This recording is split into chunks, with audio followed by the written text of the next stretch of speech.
Okay, Alexander, we have got more news as to what's been happening with the Durham investigation, connected to the Alpha Bank story that we've reported on in the past often, and that we've actually talked about in a previous video on Sussman, on the lawyer Sussman, who Durham has indicted, and we have the information that it looks like the the tech person in that indictment has now been revealed. And the Federalist has been talking a lot about what's going on there, but they've also been talking a lot about the fact that Durham may go after some more people in his case. We may be getting some more indictments coming out real soon. So what's going on here?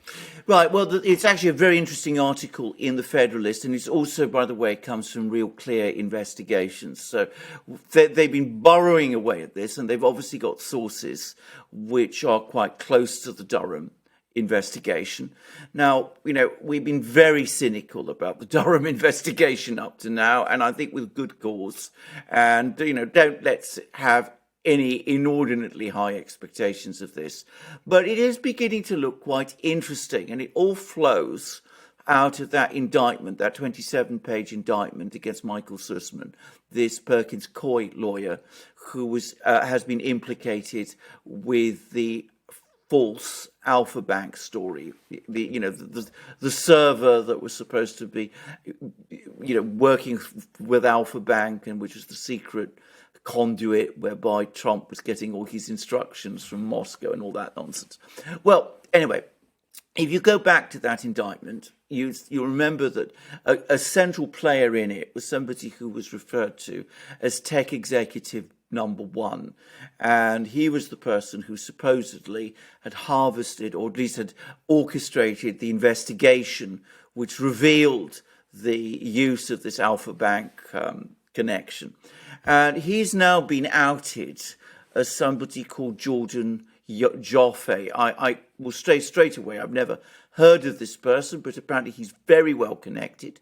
He used to give advice to Obama, to the Obama White House, on cybersecurity issues. He was angling for a job as cybersecurity czar in the Hillary Clinton administration, had Hillary Clinton won the election.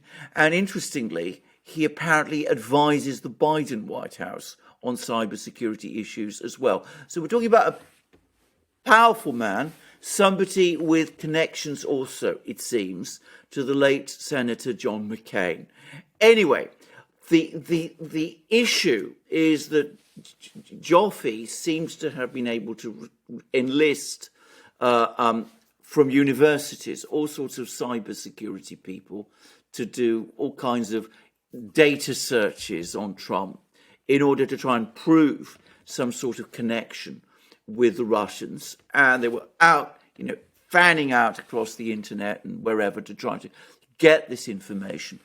And they were being funded to do that, it seems. There's some evidence that they were being funded by the Clinton campaign to do it. The Federalist talks about money trails that lead back to the Clinton campaign, which could also, by the way, create all sorts of election funding violations. We'll park that to one side. But there's two important things that have come out of this story. One is that apparently they might have been able to get information from, very private, very classified information from the Pentagon, from various US federal agencies such as Homeland Security, and that this was information that is absolutely not available to people, and that it was provided to these researchers, and that is already apparently a serious issue, and that might involve possible criminal charges. But perhaps the even more interesting one for me is that it's been suggested that all of them had good reasons to doubt that all this story about the Alpha Bank and all the rest was true anyway, and that they continued to promote it. Now, it is a criminal offence to provide the FBI with false information, to knowingly provide the FBI with false information. And these reports in Real Clear Investigations and the Federalist suggest that Durham is working towards bringing charges against some of these people, including possibly Joffe. I mean, I don't want to say definitely because I don't know. Possibly some people in Perkins Coie, possibly some of these researchers, possibly other people, on the basis that they were engaged in knowingly providing false information to the FBI in order to start all kinds of investigations of Donald Trump during the election. Well, if that is the case, then that is a very serious matter. And with the money trail going back to the Hillary Clinton campaign, that could be extremely embarrassing and very difficult for both the Hillary Clinton campaign, potentially the Clintons, certainly for Perkins Coie, possibly for Mr. Joffe, possibly for other people too. We shall see. But it's all very interesting and very suggestive. And it does suggest that there is perhaps rather more life to this Durham investigation that we both suspected. Yeah, I imagine a lot of that life is connected to the midterm elections. I mean, I can't see any other way around it than that. I mean, the reason that Durham is continuing is because you will most likely have a big Republican win in the midterms. But there are some names that you kind of touched upon, Alexander, that if Durham does indict these people, you're looking at people that are very, very close, not only to the Clintons, but to the entire DNC. And I'm thinking of some lawyers. One specific lawyer, he may be an ex-lawyer now at Perkins Coie. And then, of course, you have Steele and all of Steele's connections as you start going, down to Glenn Simpson and all that stuff. And that's exactly where we should leave, because, of course, let's first of all make one observation. And again, I don't want to rush and jump to conclusions, but it seems that several of them, Jordan Joffe, for example, have now instructed lawyers who are, in Joffe's case, the lawyer he's instructed is a well-known fraud defense attorney. So, they're clearly now rushing to get legal advice and legal representation. And that suggests that they're beginning to feel that there's a real possibility, at least a possibility, that they could be indicted. Now, we'll wait and see. But the other thing to say about this, and this is, in my opinion, all this talk, all this energy, all this interest in this Alpha Bank story. The Alpha Bank story was one of the most insignificant parts of Russiagate. It really was something that nobody, I think, took very seriously for very long. It was a couple of weeks wonder. The big story is the Steele dossier. If you're talking about the collusion allegations, I mean, even bigger is the hacking, the alleged hacking of the DNC. But let's put that aside. Steele dossier is a much bigger story in so many ways. So many of the same people were involved. Fusion GPS was involved in both the Alpha Bank story and in the Steele dossier, spreading the Steele dossier story. Now, we're told that knowingly providing false information to the FBI is a serious criminal offence.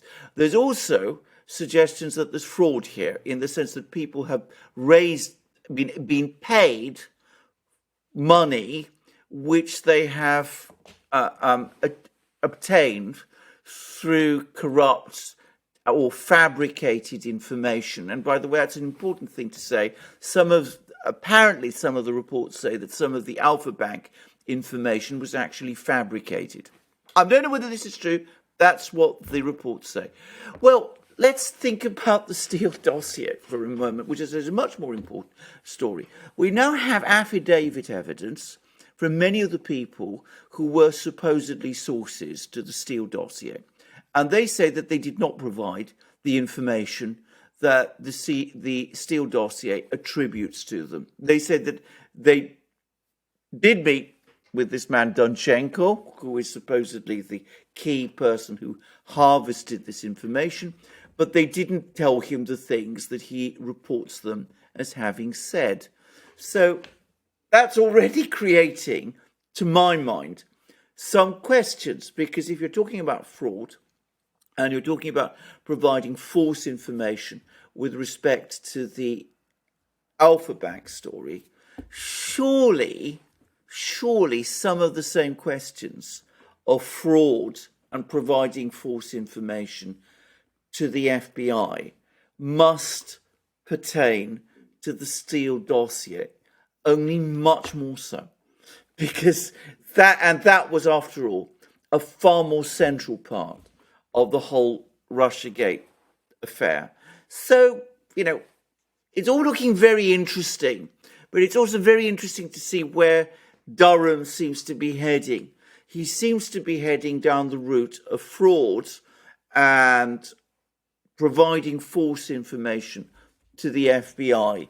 He's clearly protecting, as far as I can see, the intelligence community, but he's doing so by going after the Democrats, going after Hillary Clinton, going after Democratic Party operatives, Perkins Coie, Fusion GPS, possibly Mr. Joffe, though, we must wait and see what Mr. Joffe and his lawyers have to say, possibly other people too. And I would have thought that the Alpha Bank affair is just a small part of it. I wouldn't be at all surprised myself if it's the Steele dossier that is the ultimate ticking bomb underneath the Democrats at the moment. That's the key to all of this, Alexander, is, the part of Russiagate, the Michael Flynn part, the Obama part, even to an extent the James Comey part and the surveillance state part, the Clapper, the Brennan, all of that part has been washed away. And they focused on just kind of destroying Flynn. But no one has really gone after that side of Russiagate, the surveillance state Obama side, Susan Rice Obama side. Remember, there was a lot of emails from Susan Rice, all this stuff. Yeah. That's no one's going after that. Durham is focused on the Clinton establishment, the Clinton machinery. That's why I think you're looking at a Republican win, 2022, Biden out, Republican win, Clinton machinery destroyed. Because what Durham is focusing on is all the components of the Hillary Clinton side of Russiagate, which once again goes back to our video where we said, and I think rightly so, this is looking like some sort of just speculation. Neocon, McConnell, I don't know, Rhino establishment, backroom deal with Obama, with the Obama part of the Democrat power base. That's how it's maybe shaping up to look. That's exactly right. And can I just add, there's another part, a very important part of Russiagate, which is also apparently not looking into, which is, of course, the Mifsud Papadopoulos affair. I mean, where is Joseph Mifsud?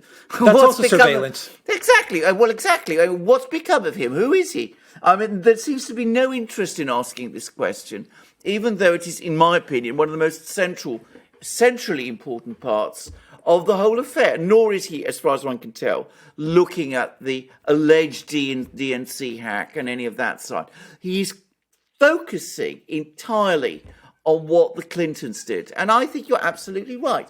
I think what we're going to see over the next few months, leading up to the midterms, is a whole series of indictments of all kinds of people connected to the DNC, to the Clintons, all calculated to cause the greatest possible damage to the Democrats in advance of the 2022 midterms.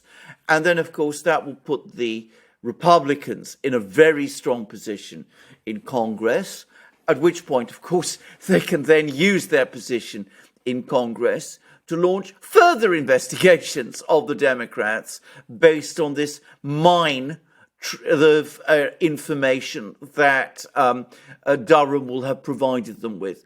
But note that the intelligence community, the FBI, the CIA, and the other intelligence agencies, not just American but British, who knows from where, Australian, they're all being protected. They're not, it seems, being targeted at all. So in some ways, it's interesting. But what we're going to see, or what we're looking like we're going to see, is just one part of this story, and in some ways the least important part, because we're going to be spun this narrative that, the Clintons, or not the Clintons, their people, were up to all this wicked skullduggery, and all these naive people in the FBI were fooled and led along by the fantasies of Igor Danchenko, Christopher Steele, Fusion GPS, Glenn Simpson, and perhaps Mr. Joffe as well. I mean, the FBI, good, innocent people, perhaps not entirely sharp-minded, perhaps easily had the wool pulled over their eyes, but, they all acted with the best of intentions. Exactly. If this continues to play out in the trajectory that it's heading, you're looking at the surveillance state coming out of this fine, no problem, and you're looking at Obama, Rice, Loretta Lynch coming out of this fine, no problem. Absolutely. The Clinton machine may be on its last legs. I agree. I totally agree. That's increasingly how it's looking to me. Because, by the way, I should also add, I don't believe that all these leaks to real clear investigations and the Federalist are just chance. There's clearly someone is now feeding parts of the media with information about what Durham is up to, which, interestingly, up to now, we haven't seen. Mm-hmm. I wonder how the Clinton wing counters all of this, or if they counter, if they even know what's going on. Oh, they do know what's going on, and they will counter it. They're not going to get these people aren't going to give up. They're going to fight back with tooth and nail. But in some ways, that's actually going to, I suspect, play for the, if you like, the McConnell Rhino plan better, because of course, if you have to fight to deny these allegations, then all you're going to do is you're going to make those allegations even better known to the American people than they might otherwise be. So we're going to see the Clintons fight with all they've got, but it might not actually help them very much, and it might, intensify the way in which, the pressures on them increase. It seems to me that they're in a very, very tricky position, and I'm sure they are also consulting their lawyers. Only the advice I would give them is don't go to Perkins Coie, because Perkins Coie looks like they're implicated themselves. It also looks like we may be looking at Obama's takeover of the Democrat Party, the Obama I agree. wing. I agree. Behind Obama. I agree, and I'm going to make a further guess, which is that what we're probably going to see is that the Obama wing and the AOC wing of the Democratic Party are going to merge. Exactly. They're going to come together. Obama's always liked to give this impression that, his sympathies are all with them. And I think it will happen effortlessly. And I think that's what we will see. Yeah. That creates a very strong, woke socialist, neoliberal socialist type of party in the Democrats. And that's what it's going to be in essence. Exactly. And to be very clear, it's going to be one. That type of politics does have some support in the United States. To my astonishment, I have to say that, but it does. You see how successful it's been in Canada with Justin Trudeau. It will probably have a lot of support in the US too. I doubt it has a majority of Americans supporting it, though. One never knows. Yeah, but just to close it off, it's interesting because you get rid of Obama and the people behind Obama. If we're right about this, they get rid of the baggage that is Bill Clinton and Hillary Clinton. They dismantle that. They get rid of that. They eventually usher Joe Biden out as well. Once again, 50 years in government. You don't want him hanging around either, and you come up with this new thing, this Obama AOC monster of an ideology taking over the Democrat Party, and that's what you run with heading into 2024, whatever the candidate may be, whether it's Kamala or someone else.